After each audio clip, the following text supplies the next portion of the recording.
All right, Rabbi, say good morning. Let us begin.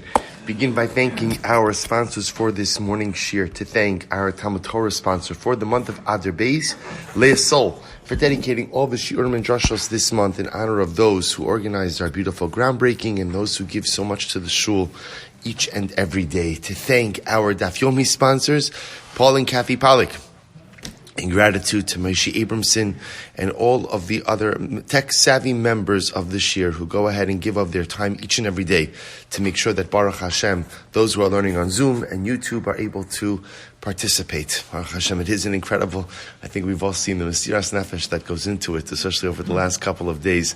Sometimes, when things are working well, we take everything for granted, but when we realize all the things that can go wrong, we recognize how much tipul, how much effort is involved. So Maishi, Jeremy, all those who help out, thank you so very much. I will say with that, let us begin. So, Mazel Tov on reaching our last day of Maseches Chagigah and Seder Moed. So today's daf is Chav Zayin. We are actually beginning on Chav Vav Amud Aleph. I don't think this has ever happened throughout my time. Okay, to start on the previous daf's Chav Beis is one, Amud Beis is one thing. But to start, we are starting at the bottom of Chav Vav Amud Aleph, but it's okay. It's only a short Chav Zayin. We have a beautiful, magnificent daf ahead of us today. So we'll see we are continuing in the sugya regarding Tumas Am Haaretz. And so the Mishnah says as follows: Kitzad ma'avirin al taras ha'azara. In the last Mishnah, which we kind of sped through at the end of yesterday's shir, so the Mishnah spoke about the idea that when Yom Tov was over, they would go ahead and they would purify the utensils inside of the courtyard of the Beis Hamikdash. So the Mishnah says, Kitzad ma'avirin, how does that work? Ketzad ma'avirin al taras ha'azara. How do they go ahead and purify the utensils of the Beis Hamikdash? Matbilin hasakelim shayu b'mikdash. They would go ahead and they would immerse all of the utensils inside of the Beis Hamikdash. Now we'll see exactly what all actually means. So but they said to them. Now we'll say, who's the them? If you look at Rashi, lekohanim amei haaretz beregel. Remember again, I will say the typical Jew did not have access to the utensils inside of the Beis Hamikdash. But there is another issue, which is on the Regalim, all of the Kohanim were invited to come serve in the Beis Hamikdash. Remember again, throughout the rest of the year, the Kohanim were divided up into various shifts. So 24 mishmoros, each mishmar comprised of multiple bate avos. And so it turned out that each family really only served in the Beis Hamikdash for approximately 1 week out of the year. The Regalim, the Yamim Tovim, were different in that everyone was invited to come and serve in the Beis Hamikdash.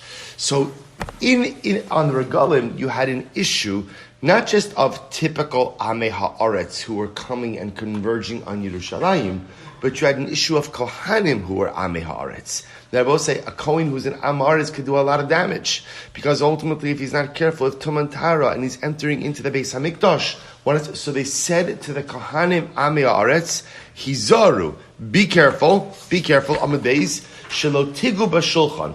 Whatever you do, don't touch the Shulchan. The Shulchan, remember again, was the table upon which they situated the Shober, the Lechem Apanim. So it said to Kohanim Amei Haaretz, be careful, do not go ahead and touch the Shulchan. Now go back to Amud Aleph just for one moment to look at Rashi. Hizaru Shelo Tigu B'Shulchan, last Rashi on Amud Aleph.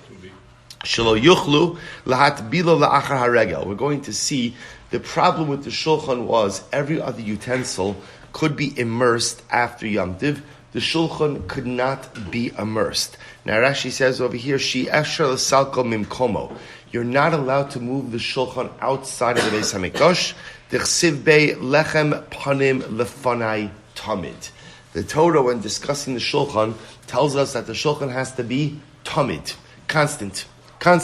There can never be a moment where the Shulchan is not situated inside of the Beis Hamikdash. So therefore, again, there was no ability to remove the Shulchan, immerse it, and then bring it back. So because that, we had to do anything and everything in our power to ensure that the Shulchan would not become Tameh. So therefore, they made an announcement. Kohanim, don't touch the Shulchan. Don't touch the Shulchan. Good. Let's go back there. Says the Mishnah, Kol HaKelim Shei B'Mikdash. We'll say Chav Vav Amud Beis 26b, top line. Kol HaKelim Shei B'Mikdash. All of the utensils that were inside of the Beis Hamikdash, Yesh Lahem Shniyim Ushlishim, they had backups. They had backup utensils, which makes sense. In other words, something happens to the first utensil, you want to make sure that you have backups for each of the utensils. This way, again, if for some reason a particular utensil became ritually impure, you would have a backup to be able to use. Similarly, again, all of the utensils inside of the Beis HaMikdash required tefillah. Now, I'll say this goes back to the first part of the Mishnah. After the Yom Tovim were over, after Yom Tov was over, they would immerse the utensils in the Beis HaMikdash. So which utensils does this apply to? So the Mishnah says all of the utensils, with the exception of chutz, mizbeach hazov, umizbeach hanechoshes, with the exception of the golden altar and the copper altar. Now remember again, the golden altar is the mizbeach hakitoras, the inner mizbeach used for incense offering. That was the mizbeach which was situated inside of the actual kodesh, and the mizbeach hanechoshes, what we call the copper altar, was the large altar that was situated outdoors that was used for animal sacrifice. Now, both say, why don't these two mizbechos require immersion? Mipnei shehin kikarka. Because at the end of the day, they are like karka. They're treated like adama, like earth. Look at Rashi. Chutz mizbeach hazam mizbeach hatorah mizbeach karka shakasuv karo mizbeach adama v'shulchan ha'amr lo nogbas. Well, I say, interestingly enough, so we're going to see the Torah refers to these mizbechos as mizbeach adama. Now, both say, now you know anything that is either karka itself or mechuber lekarka does not contract tumah. Not contract tumah. Therefore, again, the mizbechos ultimately, again, have the status of adama, and therefore halacha l'maisa cannot contract tumah, and therefore, of course, do not require immersion. Divrei Rabbi Eliezer.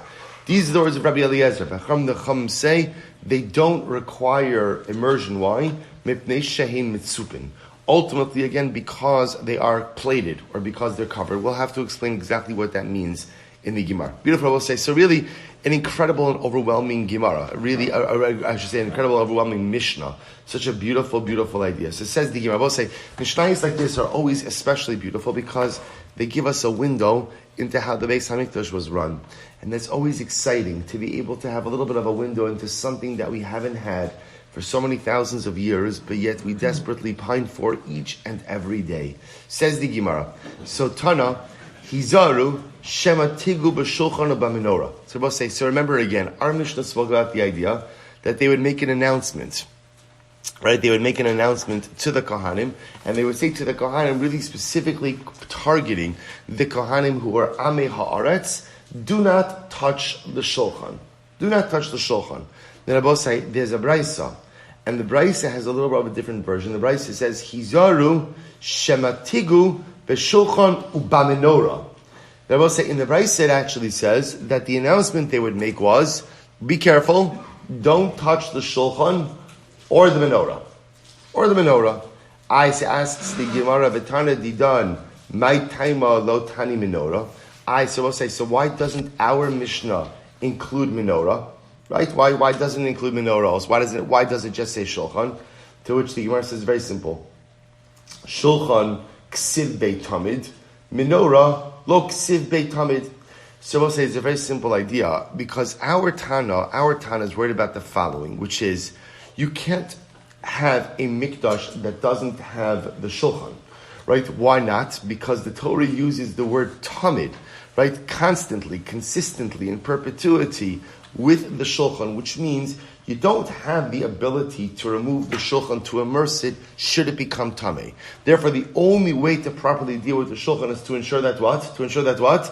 It doesn't become tameh in the first place. The Torah doesn't have the word tamid by menorah, which tells me that what? What's the worst case scenario? If the menorah becomes tameh, then what? Take it out, immerse it. That's why our Tana doesn't include it. Take a look at Rashi. Menorah looks at Beit Tamid. Now this is actually very interesting. Rashi says, Kilomar, Tamidin ha'amura b'menorah lo tamid yoma v'layla, ela tamid milayla lilayla, ki tamid ha'amur ba'olas tamid, u'b'chavite kohen gadol.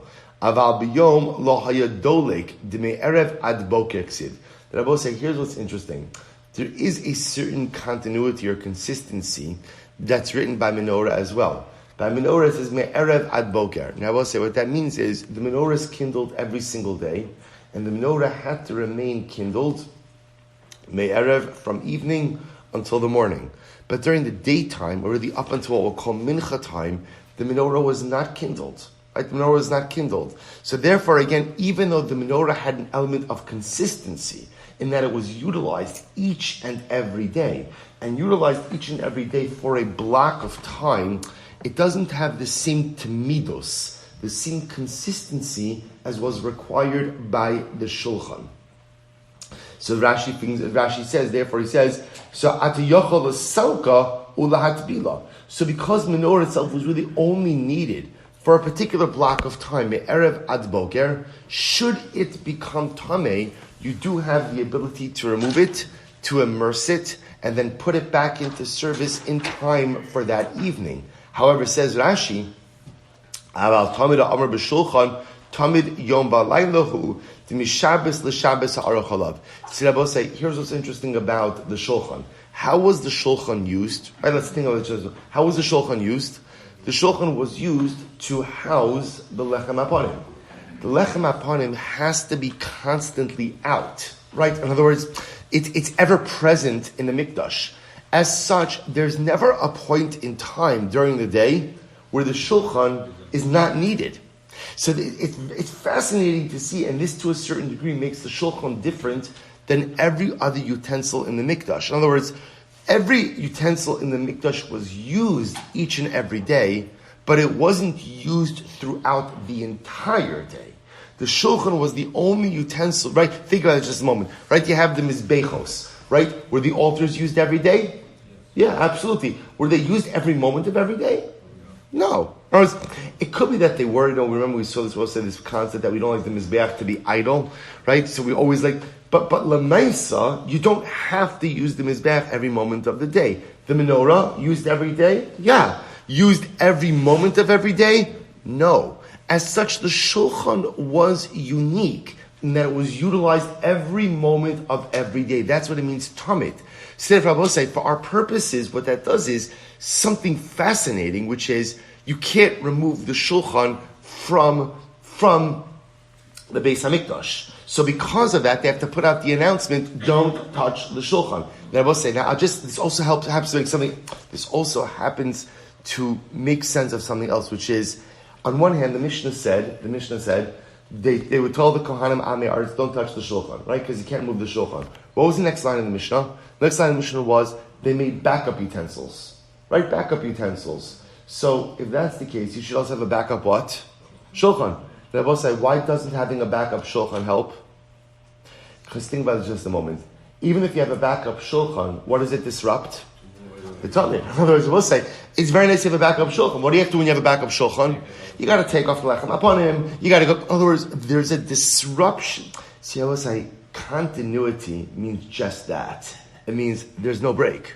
There's no break. Something is, because will say, for us, the greatest thing that we struggle with, let's be honest, is continuity and consistency. None of us are consistent all of the time. That's just the nature of being a human being. That's the greatness of HaKadosh Baruch Hu. One of the things that makes the Ribono Shel Olam so unique is his consistent continuity. There's no break. We cannot replicate that. I could be good, I could have a streak, right? And I can maintain some level of general continuity with certain things, but even my continuity is never really continuous. I strive for it, I struggle with it, but it's very difficult to maintain. So again, this is what's incredible. So therefore the shulchan, if it has to be tamid is only accomplished when there's no break, which means it can't become tamid. Because even though I could replace it, in the moment that I'm replacing it, there's a break in the continuity. Okay, so therefore again, so back to this. So therefore the Gemara says, why doesn't our Tana include menorah? So our Tana doesn't include menorah because menorah doesn't have the same level of continuity like the shulchan has. So the Gemara... What about the continuous fire on the Mizbeach? That was continuous. And what? Yeah, but you said continuity. The fire never went out. I understand, therefore what? The same thing with the bread. It doesn't get on the table the whole time.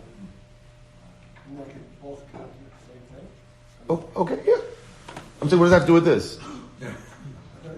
Right, they're correct. In the Mikdash, let me say it differently. In the Mikdash, you could find other examples of continuity. That was the whole chap of the Mikdash. The Mikdash was the house of Hashem. The Shekhinah always resided between the Kruvim. There was a lot of continuity in the Beis HaMikdash, but it comes from HaKadosh Baruch Hu. That's the point. It comes from Hashem. So the Gemara says as follows: B'tana didan, my time elo time menorah, shulchan ksiv beitam menorah lo ksiv beitam. V'idach kevan dichsiv ve'es hamenorah nochach hashulchan keman dekasev beitamid. So I'll say that's fine, but why does the Tana of the Brisa include menorah then? So the author of the Brisa will say that by menorah it says ve'es hamenorah nochach hashulchan. It says that the menorah is opposite the shulchan. Then I will say, what does that teach you if the menorah is opposite the shulchan? So our Tana will say, Kiman dichsiv bei tamid dami. That's as if it therefore says tamid by menorah as well.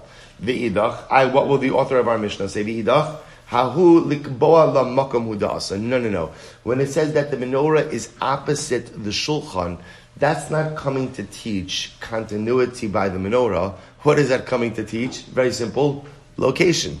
It's coming to tell you where the menorah is situated, right? Which is pashat pshat in the pasuk. Where do you put the menorah in the Beis HaMikdash? Opposite the shulchan. Now, I will say, watch this. The Seifukle, now I will say, so here's what's interesting. So remember, we're in the Mishnah, we're being told that during the regalim, when all the Kohanim come, recognizing that they're even, so I will say, sometimes when you go through the sugyas of Amei Haaretz, you often think that Amei Haaretz are just the Yisraelim. It's important to understand there are plenty of Kohanim and Leviim who are Amei Haaretz also. Just want to put that out there, right? There's enough with this elitism, right? Plenty of Kohanim and Leviim who are Amei Haaretz also. So I'll say, therefore again, the Mishnah says, we tell the Kohanim, don't touch the Shulchan. Okay. So the Gemara says, I don't understand. The Shulchan shouldn't become Tamei even if the Kohanim Amaratzim do touch it. Do you know why? V'seifukle, dekli eitza asoy lenachisu. I will say, the shulchan is a wooden utensil that is meant to remain at rest. Right? That is meant to be stationary. Look at Rashi. V'seifukle, di'inami nago b'shulchan, even if the Kohanim Amaratzim would touch the shulchan, lo metamele, daha kli eitza asoy lenachis b'makom echaru. I will say, listen to this. So the Gemara says, I don't understand. Let the Kohanim touch the shulchan. Who cares? The shulchan is not going to become tamei for another reason.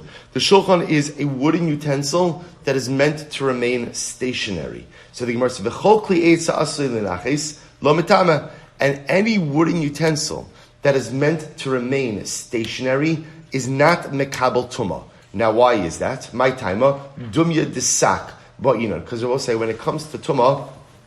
When it comes to Tumah, so the Torah goes ahead and says, Mikol kli eitz, o beget, o or, o sak. So what's interesting to note is as follows. When the Torah speaks about the ability of a utensil to be makabel tumah, the Torah goes out of its way to enumerate examples. And one of the examples the Torah enumerates is a sak. What's a sak? Exactly, it's a sack. A sack. So the Gemara says, listen to this, Mas sak metaltel moli bereikam. Just like a sack, just like the sack can be carried both full and empty. Af kol metaltel mali v'reikam. So too, the only type of utensil that can be makabel tumah ultimately is a utensil that is carried both empty as well as full.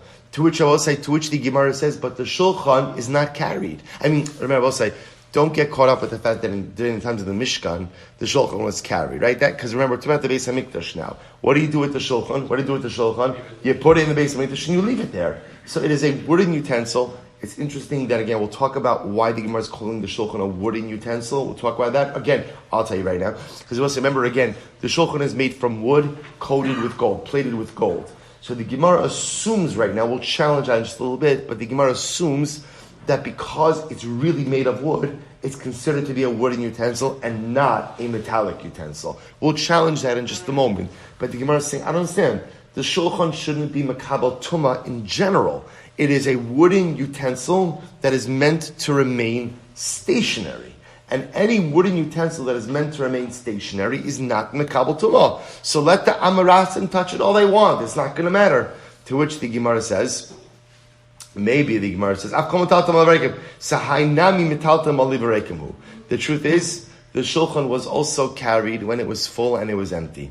Why? Listen to this, Rabbi. This is so beautiful. What does the pasuk mean when it says that you shall place the lechem apanim ala shulchan hatahar, on the shulchan that's tar? What does that say atar? Michlal shu tameh. So what does that sounds like? The shulchan could become tameh. The fact that it calls it shulchan hatahar, anything you have to call tahar sounds like what? It has the capacity to become tameh. But why would the shulchan become tameh? Va'amai. We just said the shulchan should be a wooden utensil that is meant to remain stationary. So we'll say, what do you see from here? They carried the shulchan. They moved the shulchan. It was not a stationary utensil. Why? Elamelamed. Rabbi say this is so incredibly beautiful. We saw this in Yuma as well. Elamelamed. Shemagbiin oso. Rabbi say, listen to this beautiful Gemara. That during the regalim, you know what they would do? The Kohanim would lift up the shulchan and they would bring it out and they would show the people. Shemagbiin oso umarin bola oli regalim lechem aponim. Both said, listen to what they would do. They would pick up the shulchan, because remember the shulchan had poles. They would lift up the shulchan and they would bring out the shulchan that of course had the lechem haponim on it, the showbread, and they would show it to the people who came to make the Mikdash. Omrim lohem, and they would say to the people, Ru'uchi baschem lifnei hamakom. See how much HaKadosh Baruch Hu loves you. Siluko kisiduro. Because the same way the bread goes on the shulchan is the same way the bread comes off the shulchan. So I will say, Rashi says, Shesiluko kisiduro, Shesiluko lo Shabbos haba cham kiyom siduro. Right? I will say, I'll just point out over here, there's fascinating machlokes Rashi and Tosas. Rashi says over here, Siluko kisiduro means the same way the bread went on the shulchan on Shabbos, hot, warm, right? Even a week later, it was still warm.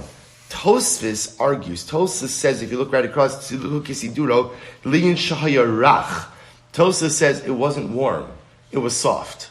It was soft. Okay, an interesting machlokes. Tosfos holds that lechem hapanim did not retain its warmth, it just retained its softness. Pashut Pshat is like Rashi, that it retained its warmth and its softness. So I will say, what would they do during the regalim? This is so incredibly beautiful. They would pick up the shulchan, they would bring it out to the older regalim, and they would say to them, see how much Hashem loves you. Siluko kisiduro. Rabbi Yoshua ben Levi, Neis gadol na'aseh b'lechem aponim, kisiduro kach siluko. Ultimately, again, the same way that it's put on the table is the same way it was taken off the table. In other words, it was put on hot and it remained hot. Shne'emar losum lechem chom biyom hilakcho. Quotes over here the pasuk from Shmuel, losum lechem chom, to go out and place on it warm bread like the day it was removed. So we'll say this was the great miracle of the lechem hapanim. So we'll say, so first of all, let's focus. What does the Gemara say? So therefore, I begin to understand why the shulchan is mekabel tumah. That even if you want to say the shulchan is treated like a klietz, like a wooden utensil, I thought that it shouldn't be mekabel tumah. Why? It's a klietz ha'asui linachis. It is a stationary wooden utensil. And a stationary wooden utensil is not mekabel tumah. How do I know that a stationary wooden utensil is not mekabel tumah? Because the Torah says, in order to be mekabel tumah, you have to be like a sack.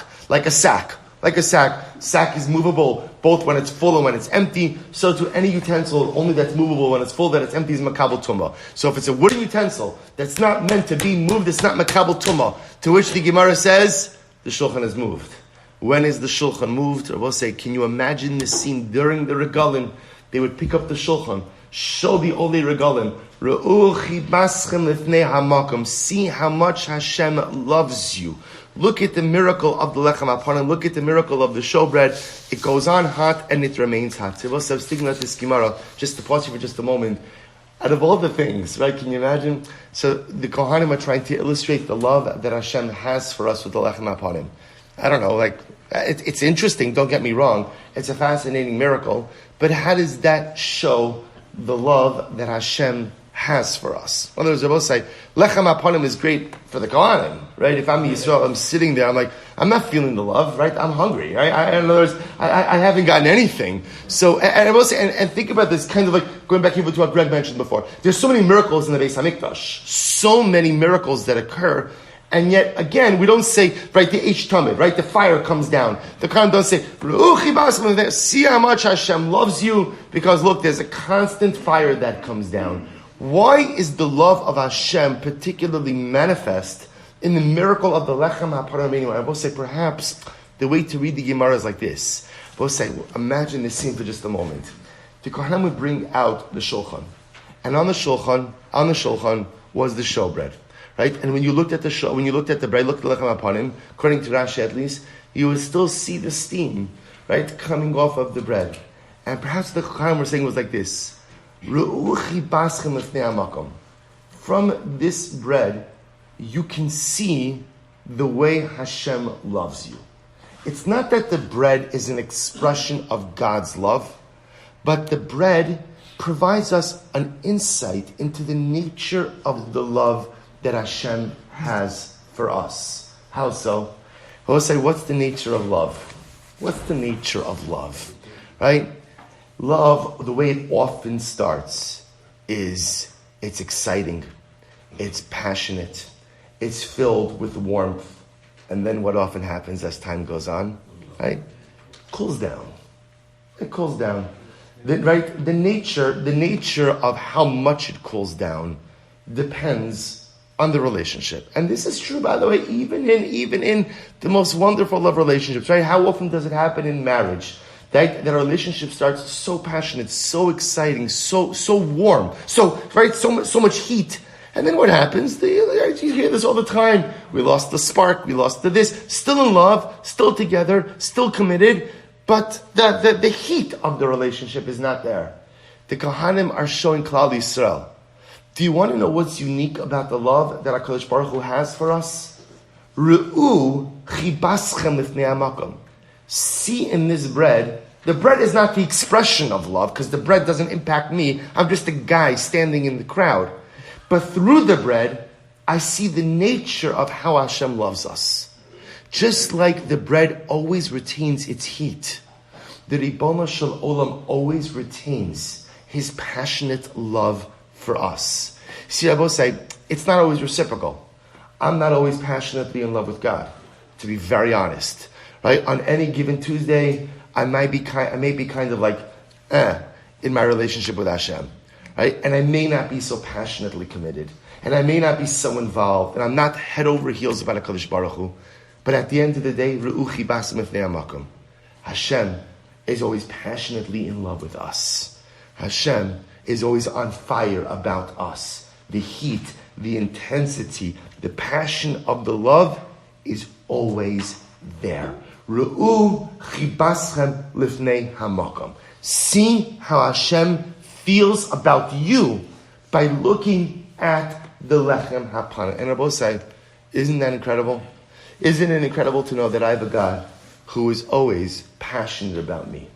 And even when I'm not passionate about Him, and even when I'm even like a shtickle checked out of the relationship, and even when I'm not really all that engaged or all that excited, He is like the lechem haponim. He is always on fire and passionate about me.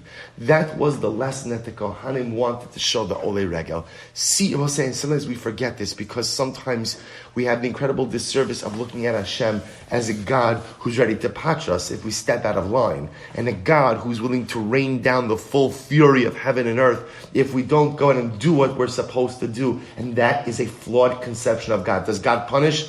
Absolutely. Is there accountability in front of HaKadosh Baruch Hu? No question. But the dominant feature of the Ribono Shel Olam, the thing we have to focus on and instill in our families more than anything, is that HaKadosh Baruch Hu loves us. And He loves us in a way that no one else could love us, even your parents. Right? Think I want to say. So those of us who are parents know, let's be honest, there are times you love your kids more, and there are times you love your kids less. Right? I always love them, but sometimes the love is not exactly so passionate. But l'maisa, that's never true with HaKadosh Baruch Hu. The love is always intense. So the Gemara says, Elo, v'seifuk mishum tzipoy. We do have to finish the daf today. V'seifuk mishum tzipoy. I will say, so 1 second, why isn't, I don't understand. They're both saying, now we're kind of reversing a little bit. That obviously the shulchan is makabel tumah, because you've been calling the shulchan a wooden utensil. but the shulchan is coated in gold. That's a metal utensil. See, I will say a metal utensil, even if it is stationary, right, is mekabel tumah. And now all the more so that we see it's not stationary. So of course the shulchan is mekabel tumah. It's coated with metal. Because we learned hashulchan va'dulfaki shenifchasu o shechipan b'shayish. We'll say if you have a table, shulchan is a table, or dulfaki is a type of chair. Rashi says it's a foldable chair that's made from leather. And now what happens?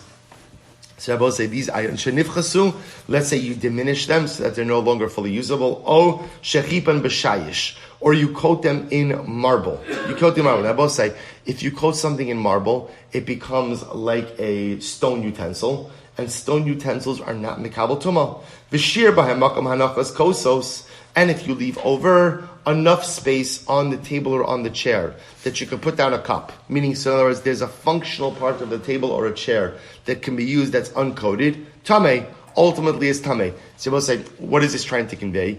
If you take a wooden utensil, which is not makabel tumah, which can be makabel tumah, let's assuming that it's mobile, and you cover it with stone, the covering makes it into a stone utensil, and therefore it's not makabel tumah.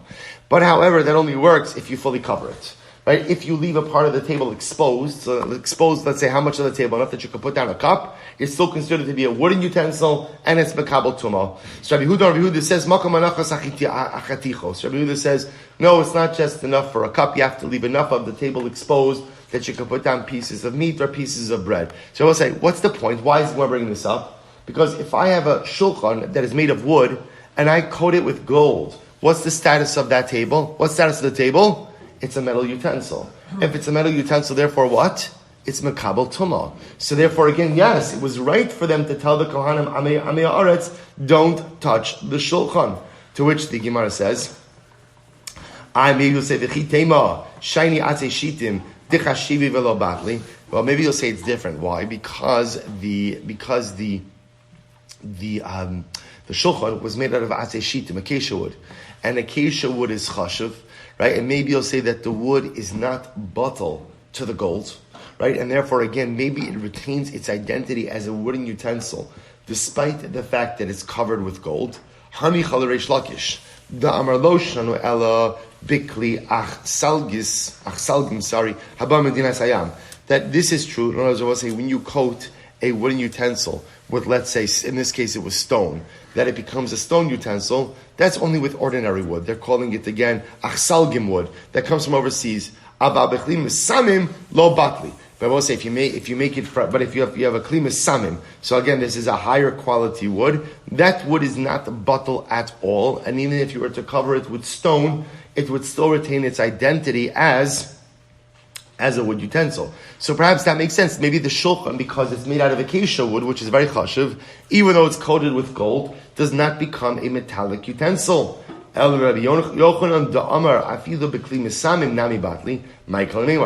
according to Rabbi Yochanan, who says that even if you have chashuv wood and you cover it with stone, so the kli takes on the identity of the coating. So what is there to say? In other words, what is there to say means that the shulchan should be treated like a metallic utensil, be makabel tumah, because it's coated with gold, even if it's made out of expensive or chashuv acacia wood. So the Gemara says, "V'chitema kan b'tzipoy omeid, kan b'tzipoy she'ena omeid." Well, maybe I will say, maybe even when it comes to coated utensils or plated utensils, there's a distinction as to how the plating is arranged. I will say there's what's called tzipoy omeid and tzipoy she'ena omeid. We'll say tzipoy omeid means plating or coating. A coating is that there. You understand? Like an overlay that is affixed in place with nails, versus plating that kind of just sits on the wooden utensil. And they want to suggest maybe the halach is like this. When does the utensil take on the identity of the plating? When the plating is fixed in place. But if the plating is not fixed in place, it kind of just sits on the kli, perhaps ultimately again the kli retains the identity of the primary material it's made of. Now I will say if that's the case, then what would be the identity of the shulchan? What would be the identity of the shulchan? It would be a wooden utensil. Why? Because the plating of the shulchan was not fixed in place by nails. So therefore, again, I will say, the Gemara says, Ha b'mei Rabbi Yochanan Betzipoy omeid, or betzipoy she'ina omeid, bechofa es lav zavav, or b'she'inu chofa es lav zavav, va'amarlei, loshna betzipoy omeid, v'loshna betzipoy she'ina omeid, loshna bechofa es levav zavav, v'loshna b'she'inu chofa es levav zavav. Supposed to listen to this. So they asked this question from Rish Lakish, Rabbi Yochanan. Does it make a difference with plating if the plating is fixed in place or not fixed in place? Does it make a difference ultimately, again, if the plating covers the edge of the shulchan or not? To which Rabbi Yochanan responded, no. It doesn't make a difference if the plating is fixed in place. If the plating is not fixed in place, it doesn't make a difference if the plating covers the edge or doesn't cover the edge. I will say, when you have a utensil that is covered with another material, the utensil takes on the identity of the coating. Of the coating. Therefore, I will say, and therefore again, I will say, by the way, I point out, if you remember again, back in last cycle of Daf Yomi, we had this discussion in Meseches Avodah Zarah, where the Gemara discusses the concept of a klei kunya. Klei kunya are coated utensils. Now, in Avodah Zarah, we were talking about this for halachos of kashrus. For halachos of kashrus. I will say, in other words, let's say you have a coated utensil. For kashering that utensil, do we identify the utensil by what it is, by the primary material or by the coating material? And I will say this can make a dramatic difference in terms of how you treat certain utensils in halacha. But again, leaving that on the side. So I will say, so therefore the Gemara is suggesting over here is, just to follow the progression. The Mishnah said, we tell the Kohanim Amei Haaretz, don't touch the shulchan. Why don't we want them touching the shulchan? Why not? So that they don't make it tamei. The Gemara began by analyzing and saying, I don't understand. The shulchan really shouldn't become tamei at all. Why? It's a kli eitz, right? It's a wooden utensil that's meant to be stationary. We kind of take that off the table by saying it wasn't stationary.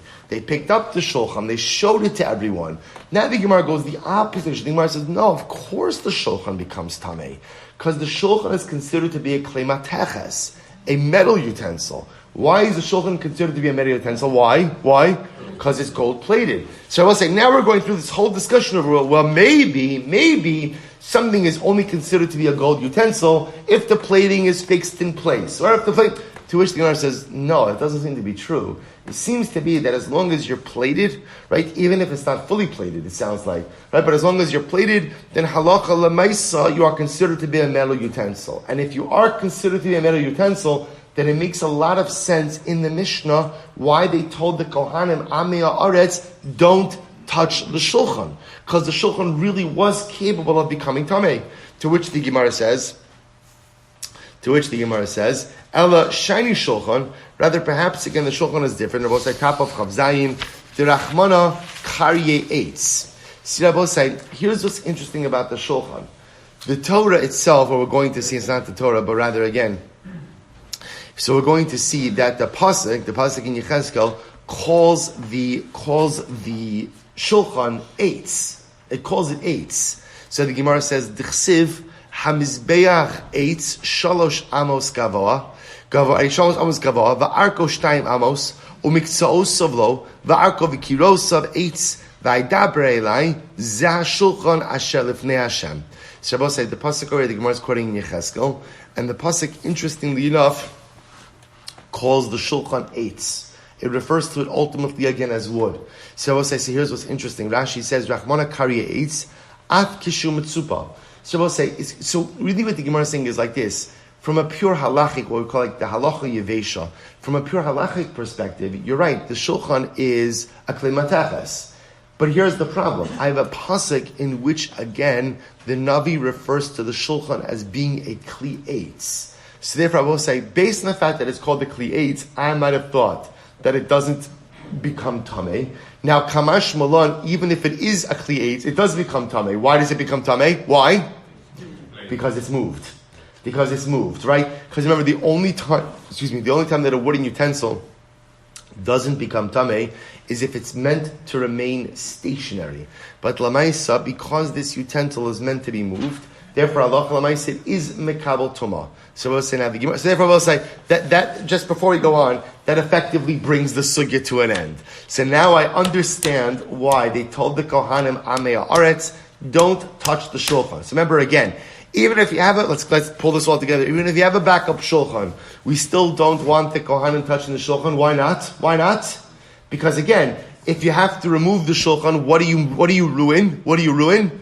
The tamid, right? You ruin the consistency. So therefore, we tell the Amei Aretz, don't touch the shulchan. Why does the shulchan become tamei? So Shabbos says, so again, either because it's called the kli'etz, right? It is a wooden utensil, but it's moved, right? They would move it during the regalim to show the pilgrims, right? The beautiful love of HaKadosh Baruch Hu is manifest in the lechem hapanim, right? Or the second possibility is that halachically it's really considered to be a klimateches. It's really a metal utensil. Okay, so that concludes the sugya. Now the Gemara says, by the way, pasach b'mizbeach v'siyim b'shulchan. This pasuk in Yechezkel is very strange. Why is it very strange? Because I will say, the pasuk begins by talking about the mizbeach, and it ends by talking about the shulchan. Now again, the topic over here of the pasuk is the shulchan. But why does the pasuk begin by calling the shulchan the mizbeach, and then ultimately at the end of the pasuk calling it the shulchan? I will say, to which this is a beautifully magnificent Gemara. Rabbi Yochanan Reish Lakish Tamid Tarvayu. Rabbi Yochanan Reish Lakish both said, Bizman shebeis hamikdash kayum, when the Beis Hamikdash stood, Mizbeach mechaper al adam, we achieved atonement through the Mizbeach. So in the Beis Hamikdash stood, we achieved atonement through the Mizbeach. Achshav shulchano shel adam mechaper alav. I will say now, in the absence of the Beis Hamikdash, my table, my shulchan atones for me. Now, how does my table affect atonement? Rashi says, shulchano mechaper alav b'hachnasas archin. Through hospitality. Ultimately, again, when I have guests at my table, Hachnasas Archim has the ability to be mechaper. I will say, take a look at Rashi. Shulchano shel adam mechaper, the gadol koach haligima, Tosas says. Because ultimately, again, the power of hospitality, legima literally means swallowing, right? But ultimately, again, gadol koach haligima, right? Ultimately, again, power, so, but pashtos, it's the power of hospitality. So we'll say, let's talk about this just a moment. Why does Hachnasas Archim have such power? We'll say, we understand this, like, think about this just a moment. That Lamaisa, the Gemara says, when the Beis HaMikdash stood, so the Mizbeach was mechaper. Now that the Beis HaMikdash does not stand, so therefore again, it's the power of Hachnasas Archim that is mechaper. So we'll say, so on a basic level, what was the power of the Mizbeach? We'll say, the power of the Mizbeach was a koach hama'achid. Remember again, I will say, this is really an incredible thing if you think about it. When there was one Beis HaMikdash, we've spoken about this many times, and you had to bring a carbon, I will say, where did you bring your carbon? Where'd you bring your carbon? There was one address. But you know, I don't daven at that Beis HaMikdash, right? I daven at the one down the block, right? I daven at the shtibah, I daven in the basement. Now I go to this minyan, I go to that minyan. No, I'll say, there was none of that. In other words, the power of the Mizbeach is that it was the koach hama'achid. It brought all of Klal Yisrael together. See, I will say, sometimes we think about, like, what is it that we miss when we don't have a Beis HaMikdash? Think about this just a moment. What is it that we miss? And what we really miss is the Achdus. What we really miss, we'll say, and by the way, think about this just a moment. I mentioned this on Shabbos. I will say, we're watching what's unfolding in Ukraine. And we're watching and we're hearing all of these stories about the Jewish communities in Ukraine. I would say, I don't know about you, but I find it overwhelmingly startling that until a week ago, I had no idea about these communities. No idea about these communities. No idea. Did I know that there were Jews in Ukraine? Yeah. Did I know that there were orphanages? Did I know that there were systems of yeshivas, chadar? No. How could that be? We live in such a connected age, right? We know everything about everyone before they even know about it, right? How is it that we live in such a... And I will say, that's what it means to live in Galus. You see, when you live in Galus is, I'm over here and you're over there. And I know about the stuff that's happening in my Dalar Amis, but it's just I have no idea what's happening with anyone else. And I certainly don't know what's happening with Achinu B'nai Yisrael in Ukraine. So I'll say, when there was a Beis HaMikdash, 3 times a year, everyone had to get together. So you were in the Beis HaMikdash, and you see a whole group of people that you never knew before. Where are you from? Where are you from? You know, what kind of like what happens when you run into a Jew on vacation, right? Is an incredible thing. People you would never talk to, right? When you're in town, suddenly again you meet another Jew on vacation. You're like the best. Some people run the other way when they see other Jews on vacation. But if you have to avoid Jews on vacation, it probably means you're doing something wrong.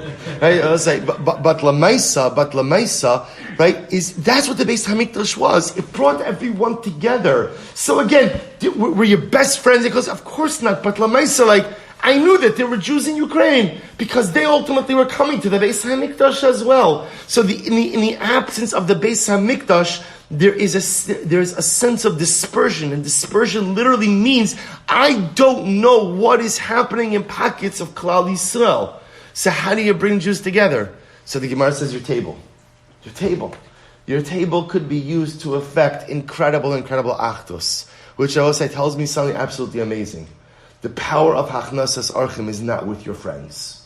Your friends know that you love them. Kind of the same thing with Shalach Manos. You don't have to give Shalach Manos to your friends. They know that you love them. The power of Hachnasas Archim is opening your home and opening your table to people who you don't yet know, to people who are not yet in your circle, to people who perhaps exist on the periphery, to people who perhaps are sometimes marginalized. The Shulchan replaces the Mizbeach.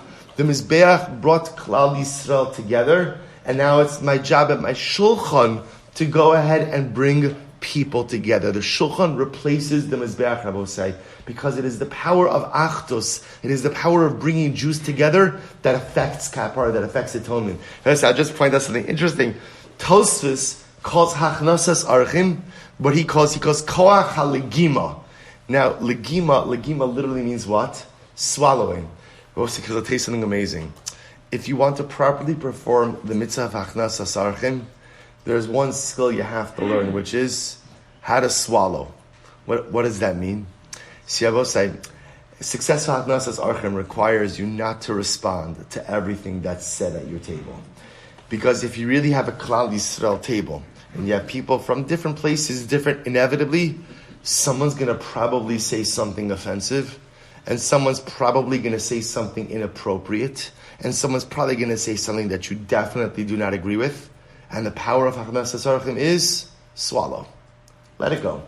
Because there's bigger fish to fry, right? You don't have to be right. The goal is, let's get everybody around the table. I will say, can you imagine what the world would look like if we stopped focusing on being right and we just focused on being together? How much better Klal Yisrael would be, and how much better at the end of the day, the world would be. That's why Tosfos calls Hachnasas Archim the Koach HaLegima. You want to be Hachnasas Archim? You better learn to swallow, because otherwise you're going to have a very difficult time tolerating other people sitting around your table. I will say such a profound and beautiful Gemara. Let's go to the end of the Sugya. We'll say, here we go. So we'll say, remember again, all the other utensils in the Beis HaMikdash had backup utensils. Secondary, third, Mizbeach HaNechoshes, Tichsiv. So we'll say, remember again, the Mishnah said, however, there were two utensils that you don't need backup utensils for. And they were the copper altar, right, which was what we call the Mizbeach HaNechoshes, the outer altar. The Mizbeach HaChitzon used for animal sacrifice, and the Mizbeach HaKetoras, or the Mizbeach HaZav, the golden altar, which was the inner altar used for incense. Says the Gemara, Mizbeach HaNechoshes Tichsiv, Mizbeach HaDama Ta'asali. Shabbos says, so the copper altar, which was the outer altar, is the Torah refers to it as Mizbeach Adama, an altar of earth. Now I will say that means it was attached to the ground, right? It was not literally attached, but it's set on the ground. The fact that Torah calls it Adama tells us that it is not Mekabel Tumah. Mizbeach HaZav, Tichsiv Hamayor VaMizbechos. Iskish Mizbechos Zelazeh. And I will say by the golden altar, so the Torah refers to the altars, right? Plural. Ultimately comparing the golden altar to the copper altar. Just like the copper altar, right? The outer altar is called Mizbeach Adama, or an earthen altar. So to the Mizbeach HaZav is also called Adama. And therefore Halacha L'maisa is not Mekabel Tumah. Incredible. The Chum say Neshem Mitzupin. No, the altars were not Mekabel Tumah. Why? Because ultimately, again, they were coated. They were, right? They were plated. So the Gemara says, I don't say Adrabah. Kevin the Mitzupin and Numatamu. We'll say that's actually an argument against. Because they're coated with metal, right? The outer one with copper, the inner one with gold. I will say that's what would make them what? That's what make them what? Receptive to Tumah, right? In other words, the Mishnah reads like the Chacham saying, oh, they're not Mekabel Tumah because they're plated. No, just the opposite. The plating is what makes them receptive to tumah. To which the Gemara says, "Ve'ima chachamim mitamim neishem mitzapin."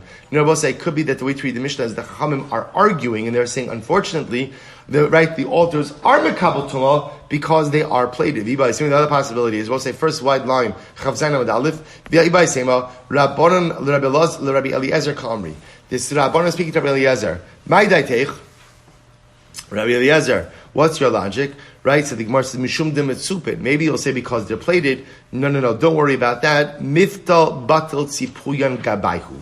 At the end of the day, their plating is batel to the primary utensil. Even though they are plated, halacha lamaisa, again, there's not a problem of tumah because halacha lamaisa, their plating is batel to the primary material.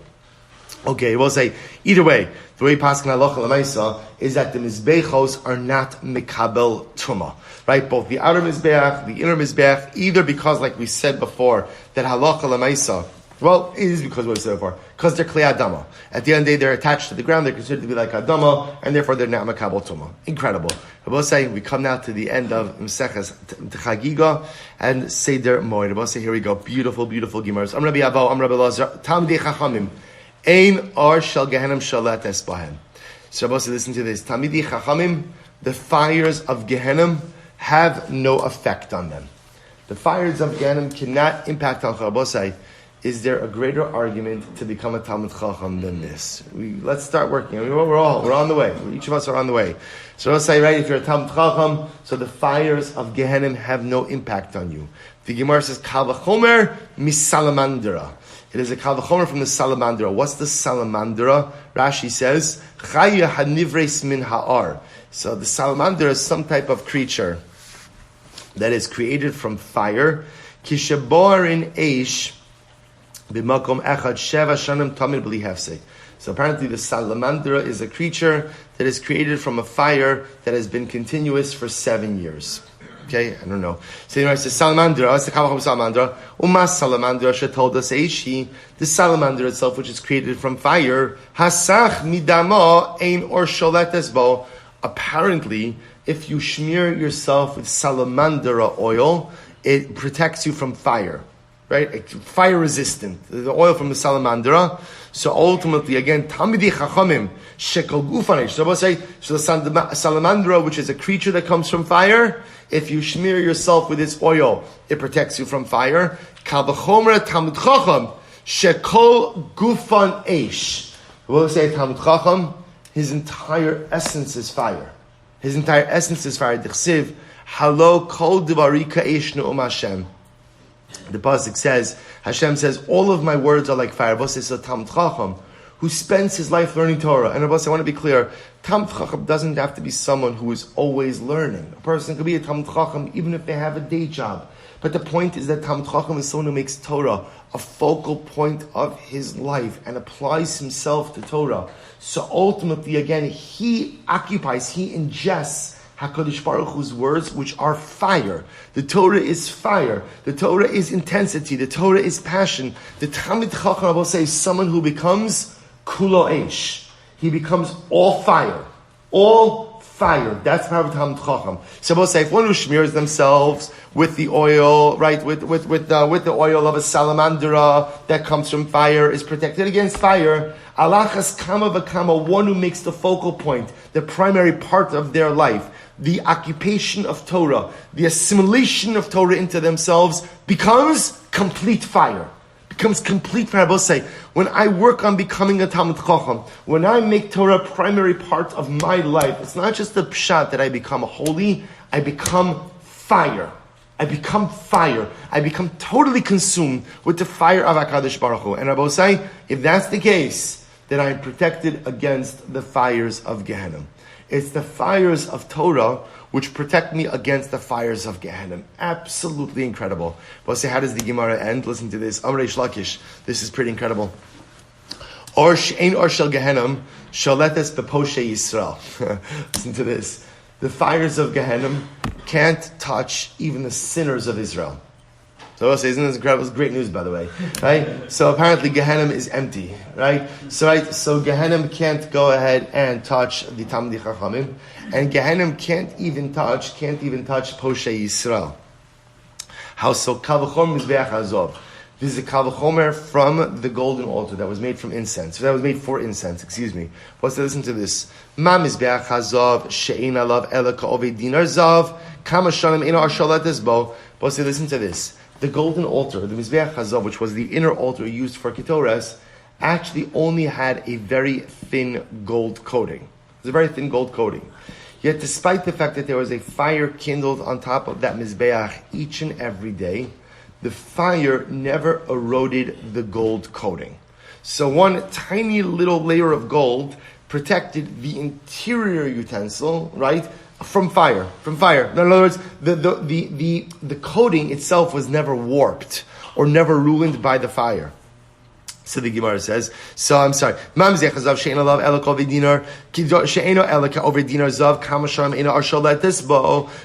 the golden Mizbeach, which only had a very thin layer of gold, all of those years, the fire had no impact on it, Poshe Yisrael, Shemalei Mitzvos Kirimo. We'll say even the sinners of Israel, even the sinners of Klal Yisrael, who are filled with mitzvos, like a pomegranate is filled with seeds. Like the pasuk says, quoting the pasuk from Shir Hashirim, Kepelach harimon rakasech, which literally means like the section of the pomegranate are your towers. And I will say we darshan atikri rakasech ella rekanim shabach. Rakasech is a contraction of two words, rekanim shabach. Ultimately, again, the empty ones in you. So I will say the way we read the pasuk is Kepelach harimon, like a section of the pomegranate. Rakasech, Rekan and Shabach are the empty ones. Even the emptiest of Jews, even the Poshe Yisrael. I will say Poshe Yisrael. That's not just like recreational sinners, right? Those are habitual offenders, right? Even the habitual offenders, Poshe Yisrael, are filled with mitzvos. Karimon. Our film is Karimon. I will say Alachas Kama V'Kama. Supposed to hear what's happening over here? If a tiny little layer of gold could protect the Mizbeach, right? Could protect the Mizbeach from the fire that was kindled on it each and every day, then the voluminous amount of mitzvos, which even the greatest Jewish sinner has, protects that person from the fires of Gehenna as well. See what I was saying? So ultimately, again, the Talmud Chacham is protected from the fires of Gehenna because Lamaisa Torah is fire. The fire of Torah protects against the fire of Gehenna. For even Poshe Yisrael, even those who are filled with aviros, like a pomegranate is filled with seeds, are protected from the fires of Gehenna because of a thin layer of gold could protect against fire. Alachas kama v'kama, what mitzvos can do for even the greatest sinner. Alachas kama v'kama. I'll tell you just an incredible hashgacha pratis, ridiculous hashgacha pratis. Last night after Smichas Chavar, I just had a few minutes. I was sitting down to take a look at the Sefer Be'er HaChaim, written by Ramelech Birman, the son of Lola Vereba. And I was looking, he has a beautiful piece on Purim, which I was looking at. I will say, listen to what happened. Listen to what happened to me. It's a Ma'aseh. It's not a Rebbe Shemaisa. It's just but Ma'aseh Kachai. I'm sitting down. It's late at night. I'm looking at this piece in Purim. V'hainu dekar b'shili de Chagigah. What does he quote? He quotes the Gemara Meseches Chagigah Daf Chav Zayin Ois. I'll say sometimes I wonder to myself, like if I'm in the right profession, right? I should have stayed in accounting, should have something, I don't know, a lot less stress, a little, right? So then what happens? Later I see this Gemara, he quotes our Gemara in Daf Yomi. And he says, Poshe Yisrael Shemalin Mitzvos Kirimon. Quotes this Gemara about Poshe Yisrael, sinners who are filled with mitzvos like a pomegranate is filled with seeds. And he quotes something so beautiful. The Rebbe, Reb Menachem Mendel of Vitebsk, asks, I don't understand. If someone is filled with mitzvos like a pomegranate is filled with seeds, why are they called Poshe Yisrael? It doesn't make sense. It's inherently contradictory. How could someone be called the sinner, right? Poshe Yisrael, if you're filled with mitzvahs? I will say, there's a simple answer. The simple answer is because we all know this very well. I can be filled with mitzvahs, but yet I sin up and down like no one's business. In other words, it's not contradictory. I do plenty of good things, and I do plenty of bad things also. That's the way most of us live life. So I said, but it's so strange. Moli mitzos karimon, Rabosai, is such a strong lashon. So how is it that I'm moli mitzos karimon, yet still called Poshe Israel, yet still called a sinner? Rabosai, listen to what the Rebbe says. He quotes in his Sefer Priya Aretz. Rabosai, this is wild. With this we're going to end. Ki achein melei mitzos. A person could be filled with mitzos. Aba biglal she'ein lahem simcha shal mitzvah. Shayach lagdiran keposhe Yisrael. So you can be filled with mitzvahs, but if you don't have simcha in your Yiddishkeit, you're poshe Yisrael. Doing mitzvahs is not enough. Doing mitzvahs is the first step, but how I do those mitzvahs and how I approach my Yiddishkeit is equally as important. There has to be simcha. There has to be simcha. There has to be joy. There has to be joy in my learning. There has to be joy in my Shabbos. There has to be joy in my tefillah. There has to be joy in every single thing that I do in my avodas Hashem. Otherwise, says the Rebbe, if there's not joy, I could be mali mitzvos karimon. I could do so many good things, but I could still be called Poshe Yisrael. We'll say, and that is the concluding lesson of Maseches Chagigah. And Rabosai, what beautiful bookends. Remember again, how did this Masechta begin? I don't remember. How did this Masechta begin? Hey, good. No, I'm looking at Moed Cut. Sorry, I'm both in one. Rabosai, remember again, what were the opening words? The opening words. Hakol chayavim b're'iyah. Right? Ultimately, Rabosai, how did we begin? How did we begin? With ultimately, again, Yom Tiv. Shami Chagigah, Shami Simcha. And how this Masechta begins with a discussion about the obligation to be besimcha on Yom Tiv. And how does the Masechta end?